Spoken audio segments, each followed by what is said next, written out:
Hello friends, હું છું Asha. Welcome to my channel Dev cuisine. Friends, આજે હું તમારી સાથે શેર કરવા જઈ રહી છું પ્રીમિક્સ પાવડરની રેસીપી. જો તમે ફોરેનમાં રહેતા હોય કે બાળકો ફોરેન હોય અથવા તો તમે જોબ કરતા હોય તો આ રેસીપી ચોક્કસથી તમને કામ લાગે તેવી છે. ફક્ત 15 મિનિટમાં સાંભાર બનીને રેડી થઈ જશે. તો આ રેસીપી એટલા માટે જ મેં શેર કરી છે, તો વિડીયોને છેલ્લે સુધી ચોક્કસથી જોજો. 4 થી 5 વ્યક્તિ માટેનો સાંભાર આપણે કઈ રીતે બનાવવું તેની માપ પણ હું તમારી સાથે શેર કરીશ.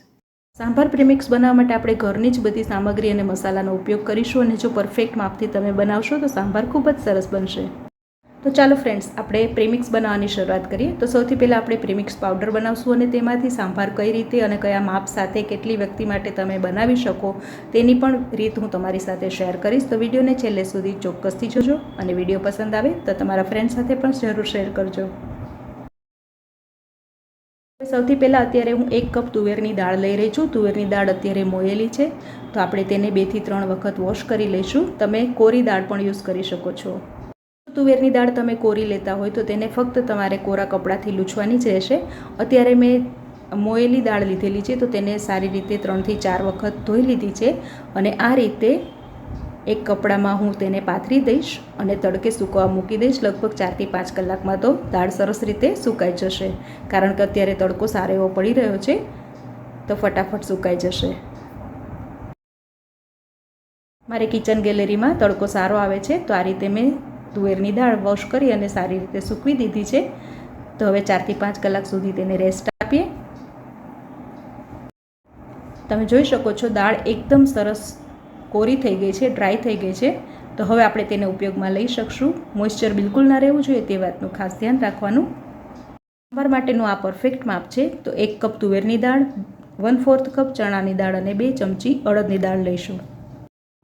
હવે મીડિયમ ગેસની ફ્લેમ પર જ બધી દાળને સારી રીતે ગુલાબી રંગની થાય ત્યાં સુધી શેકી લઈશું, જેથી વધારાનું મોઇશ્ચર હોય તો તે પણ ઉડી જાય અને દાળ એકદમ સરસ શેકાઈ જાય. નો કલર તમે જોઈ શકો છો. તો આ રીતે શેકી અને ઠંડી કરવા માટે એક પ્લેટમાં કાઢી લઈએ. બીજા મસાલા તૈયાર કરવા માટે 1/4 કપ જેટલું સૂકું ટોપરું તેની સ્લાઇસ કરીને હું લઈ રહી છું. તમે ટોપરાનું ખમણ પણ લઈ શકો છો. અડધો કપ જેટલી આખી ધાણી શેકવા લઈ લઈશું. અત્યારે મેં સૂકા ટોપરાની સ્લાઇસ લીધેલી છે, તો 1 થી 2 મિનિટ માટે તેને ડ્રાય રોસ્ટ કરી લઈએ અને થોડો કલર ચેન્જ થાય ત્યાર પછી તેમાં આપણે ઉમેરીશું 2 ચમચી જીરું, 1 નાની ચમચી મરી અને 1 નાની ચમચી મેથીના દાણા અને બધું જ ધીમા ગેસ પર આપણે સારી રીતે શેકી લેવાનું છે. હવે ફ્લેવર માટે તેમાં 1 તજનો ટુકડો તેના કટકા કરીને નાખેલા છે અને 3 લવિંગ એડ કરી દઈશું. એમાં ખટાશ લાવવા માટે 1/4 કપ જેટલી આંબલી આપણે એડ કરી દઈએ અને સાથે જ તે રોસ્ટ કરી દઈએ એટલે તેમાં રહેલું મોઇશ્ચર પણ થોડું સેટ થઈ જશે. આંબલીને આ રીતે હાથેથી થોડી છૂટી કરી લઉં એટલે જલ્દીથી શેકાઈ જાય. હવે તેમાં સાથે ઉમેરી દઈશું આપણે 10 થી 12 તીખા હોય તેવા લાલ મરચાં. જો તમારે લાલ મરચાં ન ઉમેરવા હોય તો પાછળથી તમે સૂકું લાલ મરચું પણ ઉમેરી શકો છો. હવે તેમાં 1/4 કપ જેટલા સૂકા લીમડાના પાન હું એડ કરી રહી છું. તમે લીલો લીમડો પણ એડ કરી શકો છો, તો તેની ક્વોન્ટિટી થોડી વધારે લેવાની. અત્યારે મેં લીલો લીમડો સૂકવી અને તેનો યુઝ કરેલો છે, જેથી કરીને પ્રીમિક્સમાં કોઈ પણ પ્રકારનું મોઇશ્ચર ના રહે તેનું ખાસ ધ્યાન રાખી રહી છું, જેથી કરીને લાંબો સમય સુધી એ સારું રહે. સાથે જ 2 થી 3 ચમચી જેટલી દાળિયાની દાળ એડ કરી દઈએ અને બધું જ સારી રીતે શેકી લઈએ. લગભગ 2 થી 3 મિનિટમાં જ બધું સરસ શેકાઈ જશે ધીમા ગેસ પર. અને હવે આપણે ગેસની ફ્લેમ બંધ કરી દઈશું. તો ફ્રેન્ડ્સ, આ રીતે સૂકા લાલ મરચાં જો તમારે ન નાખવા હોય તો પાછળથી તીખું મરચું અને સાથે કાશ્મીરી મરચું પણ આપણે યુઝ કરવાના છીએ, તો તેનો ઉપયોગ પણ તમે પાછળથી કરી શકો છો. હવે બધા મસાલા આપણે એક પ્લેટમાં કાઢી અને ઠંડા કરી લઈએ. સૌથી પહેલાં આપણે મિક્સિંગ બાઉલમાં બધી જ દાળ લઈ લઈએ. દાળ એકદમ સરસ ઠંડી થઈ ગઈ છે અને સાથે જ જે મસાલા આપણે ઠંડા કરવા મૂકેલા હતા તે પણ એડ કરી દઈશું.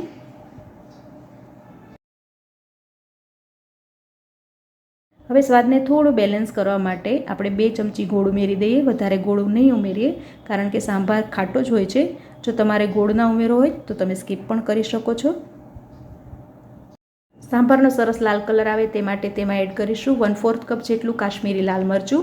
ફ્રેન્ડ્સ, જો તમે સૂકા લાલ મરચાંનો ઉપયોગ ના કર્યો હોય તો આ સમયે તમારે લાલ મરચાંનો પાવડર તીખાશ પ્રમાણે, સ્વાદ પ્રમાણે નાખી દેવાનો. રેગ્યુલર 1 ચમચી હળદર લઈ લઈશું. 2 ચમચી મીઠું એડ કરીશું, 1 ટીસ્પૂન જેટલી હિંગ એડ કરી દઈએ। હવે બધા મસાલાને એકવાર સારી રીતે મિક્સ કરી લઈએ। ફ્રેન્ડ્સ, તીખાશ માટે તમે તમારા સ્વાદ પ્રમાણે વધુ ઓછું મરચું લઈ શકો છો, પણ અત્યારે જે મેં માપ આપેલું છે તે પરફેક્ટ છે। હવે બધા મસાલા મિક્સ કરી અને મિક્સી જારમાં લઈને તેનો સ્મૂથ પાવડર બનાવવાનો છે। લગભગ 2 વાર આપણે ક્રશ કરવું પડશે। જુઓ ફ્રેન્ડ્સ, પાવડર એકદમ સરસ લીસો એવો ક્રશ થઈ ગયો છે। હવે તેને સારી રીતે ચાળી લઈશું। બધા મસાલા સારી રીતે ક્રશ થઈ જાય ત્યાર પછી પાવડરને સારી રીતે ચાળી લેવાનો છે, જેથી તેમાં કોઈ પણ પ્રકારની દાળ રહી ગઈ હોય કે જીરાના બી રહી ગયા હોય તો તે નીકળી જાય અને પાવડર એકદમ સરસ લીસો બને। ફ્રેન્ડ્સ, એકદમ સરસ લાલ ચટક એવો પાવડર તૈયાર થઈ ગયો છે। એને એક એરટાઇટ બરણીમાં આપણે ભરી દઈશું। બધા મસાલા સરસ ડ્રાય રોસ્ટ કરેલા છે તો એરટાઇટ કન્ટેનરમાં 15થી 20 દિવસ સુધી આ પાવડર એવો ને એવો જ રહેશે। બહાર રાખશો તો પણ, અને ફ્રીઝમાં મૂકવો હોય તો તમે એરટાઇટ કન્ટેનરમાં ભરી અથવા ઝીપલોક બેગમાં ભરીને પણ ફ્રીઝમાં સ્ટોર કરશો તો 4થી 5 મહિના સુધી એવો ને એવો જ રહેશે। ટેસ્ટમાં કોઈ પણ ફરક નહીં આવે। હવે આપણે જે વધારાનો પાવડર છે તેમાંથી 4થી 5 વ્યક્તિને સર્વ થાય તેટલો સાંભાર બનાવીશું। તો પરફેક્ટ મેઝરમેન્ટમાં સાથે હું તમારી સાથે આ રેસીપી શેર કરવા જઈ રહી છું, તો વિડીયોને છેલ્લે સુધી ચોક્કસથી જોજો। 4થી 5 વ્યક્તિને સર્વ થાય તેટલો સાંભાર અત્યારે હું બનાવીશ। તો 3/4 કપ જેટલો પાવડર મેં લીધેલો છે, તેમાં પાણી નાખી અને સ્મૂથ પેસ્ટ બનાવી લઈએ।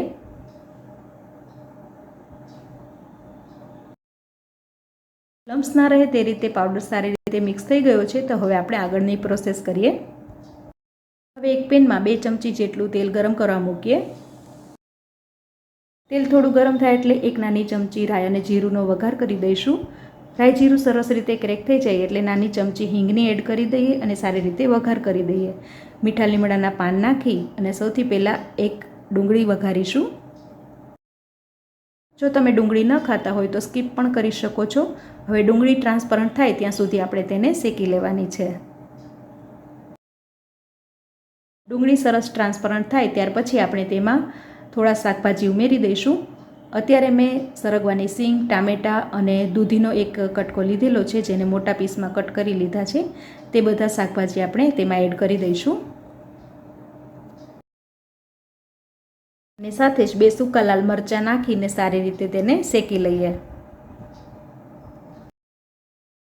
શાકની જેટલી ક્વોન્ટિટી છે તે પ્રમાણે અડધી નાની ચમચી જેટલું મીઠું આપણે એડ કરી દઈએ। 3 મિનિટ શાકને ચડવા દઈને તેમાં આપણે 1 કપ જેટલું પાણી એડ કરી દઈએ અને તેની સાથે જ આપણે જે પેસ્ટ બનાવેલી હતી તે પણ એડ કરી દઈશું। બાઉલમાં થોડું પાણી નાખી તે પાણી પણ આપણે તેમાં એડ કરી દઈએ।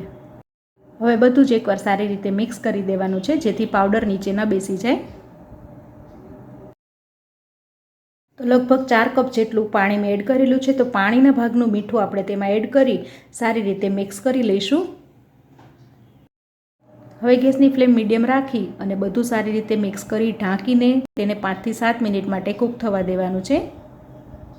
ફ્રેન્ડ્સ, લગભગ 4 મિનિટ જેવું થઈ ગયું છે અને સાંભાર સારી રીતે ઉકળી રહ્યો છે। હવે મસાલો નીચે ના બેસી જાય તેના માટે આપણે વચ્ચે વચ્ચે આ રીતે એકવાર ચમચો ચલાવી લઈએ અને ફરીથી ઢાંકીને તેને કૂક થવા દઈએ।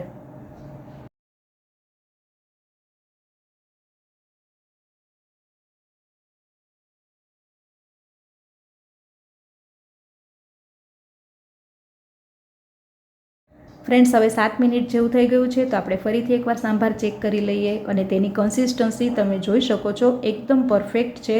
હજી થોડો ઠંડો થશે એટલે સાંભાર થોડો ઘટ્ટ બનશે।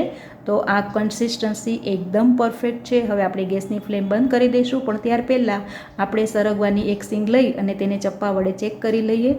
જો સરગવાની સિંગ થોડી કાચી હોય તો હજી થોડીવાર આપણે કૂક કરવું પડશે, પણ અત્યારે અહીં ચડી ગઈ છે, તો આપણે ગેસ બંધ કરી દઈશું અને ઉપરથી ઝીણી સમારેલી કોથમીર ઉમેરી દઈએ અને સરસ રીતે મિક્સ કરી દઈએ। સાંભારની કન્સિસ્ટન્સી તમે જોઈ શકો છો, એકદમ પરફેક્ટ છે। ઠંડી થશે એટલે થોડી ઘટ્ટ થશે, તો એકદમ પરફેક્ટ સાંભાર રેડી છે। આપણે તેને સર્વિંગ પ્લેટમાં કાઢી લઈશું। તો ફ્રેન્ડ્સ, તમે જોઈ શકો છો, એકદમ પરફેક્ટ રેસ્ટોરન્ટ સ્ટાઇલ કલર અને તેમાં જે કન્સિસ્ટન્સી હોય છે તેવો જ સાંભાર બન્યો છે। મેં મારા દીકરાને પણ આ પાવડર બનાવીને પાર્સલમાં આપેલો હતો અને તેને આનો ટેસ્ટ ખૂબ જ ભાવ્યો હતો. મને એમ થયું કે જોબ કરતા હોય કે ફોરેનમાં રહેતા હોય તેમના માટે આ રેસીપી ખરેખર સરળ બનશે, એટલા માટે મેં તમારી સાથે આ વિડીયો શેર કર્યો છે. તો જો તમને વિડીયો પસંદ આવ્યો હોય તો ચોક્કસથી ચેનલને લાઇક, શેર અને સબસ્ક્રાઈબ કરજો. મારા ચેનલ પર તમે નવા વ્યુઅર્સ હોય તો ચેનલને સબસ્ક્રાઈબ કરીને બાજુમાં આપેલા બેલ આઇકોન પર ક્લિક જરૂર કરજો, જેથી તમને અમારા આવનારા નવા વિડીયોઝની નોટિફિકેશન મળતી રહેશે. ફ્રેન્ડ્સ, અત્યારે હું ઇડલી સાંભાર ટેસ્ટ કરી રહી છું. તમે પણ ચોક્કસથી બનાવીને ટેસ્ટ કરજો અને મને કમેન્ટમાં જણાવજો. આવી જ નવી રેસીપી સાથે આપણે ફરી મળીશું. Take care, by.